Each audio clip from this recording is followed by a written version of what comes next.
I was 16 years old when I was sitting in my grade 10 civics class, and I was flipping through a book, and my eyes fixated on a description of Pat Pong in Bangkok, Thailand. Now, this is a place where children flock. This is a place where children are found on brightly lit stages. The girls wearing skimpy bikinis, the boys wearing skimpy thongs with a number pinned to each. And men will order children like one would order a drink. And they can do this without fear because the clubs themselves are owned by the police. Now, when I read about this, the fact that children my age and younger were being sold as sexual souvenirs to tourists made me angry and frustrated. I wanted to kick, I wanted to scream, I wanted to punch things, but I knew that getting angry wouldn't change the situation for these children. I knew I had to take action.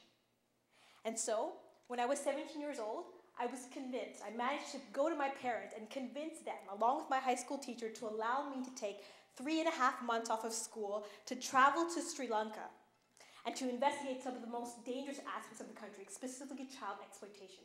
But what I wanted to do was to get an insider's look into the child sex trade.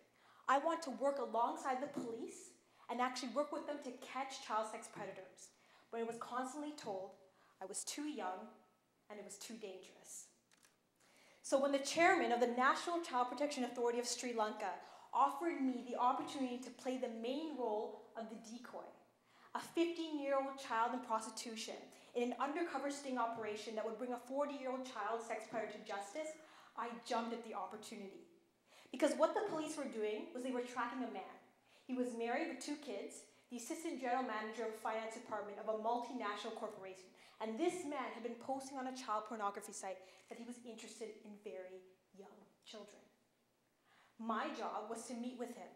And if he liked the way that I looked, we would get up to go to a hotel, and that would be the cue for the police to move in and make the arrest. And so over the course of 2 months, I worked with police. I learned how to fake an accent. I learned how to work with spy technology. And when that day came, I had to sit with this man. And over the course of an hour, he spoke to me in very, very graphic detail of the kind of sexual services he was interested in getting from me. And I had to remain calm as he saw my childhood as a commodity. And I remember we were negotiating my price, and we were getting up to go to the hotel, and then the police moved in and made the arrest. And I remember seeing him in handcuffs. I remember jumping into the police van and thinking to myself, this man is off the street. He can't hurt another child. And all of a sudden, this shift happened when the police dropped me home that day, and I was able to really reflect on what had just happened. And all of a sudden, I began to feel very dirty. I wanted to take 10 showers. I wanted to wash my mouth with soap. And I thought, if I feel this way, and all I did was talk to him, if I feel this way, how must the children in Thailand feel, serving up to 26 customers a day? Now that experience really fueled my passion. And I came back to Canada and I mobilized my peers, some as young as 13, and we came together and I founded One Child, the premier organization empowering a movement of children and youth taking action against child sex slavery.